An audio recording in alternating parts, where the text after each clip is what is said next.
తెలుగు భాషను పరిరక్షించడంలోనే కాదు, సామాజిక కార్యక్రమాల్లోనూ ముందుంటారు తెలుగు వెలుగు సంక్షేమ సంఘం అధ్యక్షులు అల్లింగం రాజశేఖర్. వయోవృద్ధులకు అండగా నిలిచి మరోసారి తనలోని మానవత్వాన్ని చాటుకున్నారు ఆయన. చెన్నై మాధవరంలో ఉన్న వయోవృద్ధుల రమణ ఆశ్రమంలో తెలుగు వెలుగు సంక్షేమ సంఘం తరఫున వృద్ధులకు వాకింగ్ స్టిక్లు, వాకర్తో పాటు కొన్ని భక్తి పుస్తకాలు అందజేశారు. అలాగే వడ, స్వీటు, అరటిపండుతో మంచి భోజనాన్ని వయోవృద్ధులకు అందించి తానే స్వయంగా వడ్డించి అల్లింగం రాజశేఖర్ తన దయాహృదయాన్ని చాటుకున్నారు. ఈ సందర్భంగా ఆయన మాట్లాడుతూ, వృద్ధుల కష్టాలు తీర్చగలిగే స్తోమత మనకు లేకున్నా వారికి ధైర్యం చెప్పే మనసు ఉంటే చాలని అన్నారు. కష్టాల్లో ఉన్న వారిని ఆదుకునే ప్రతి మనిషి దేవుడే అవుతాడని తెలిపారు. పండిన తలతో, వంగిన నడుముతో అవసాన దశలో ఏ పని చేసుకోలేని వయోవృద్ధులను బరువైన బంధంగా ఆలోచించరాదన్నారు.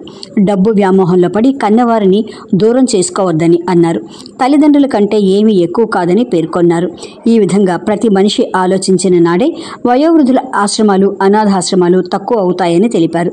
వృద్ధులను గౌరవించే విధానం చిన్నారులకు చిన్న వయసు నుంచే అలవాటు చేయాలని తెలుగు వెలుగు సంక్షేమ సంఘం అధ్యక్షులు అల్లింగం రాజశేఖర్ కోరారు. సమాజానికి అల్లింగం రాజశేఖర్ చేస్తున్న సేవలను పలువురు ప్రముఖులు ప్రశంసిస్తున్నారు.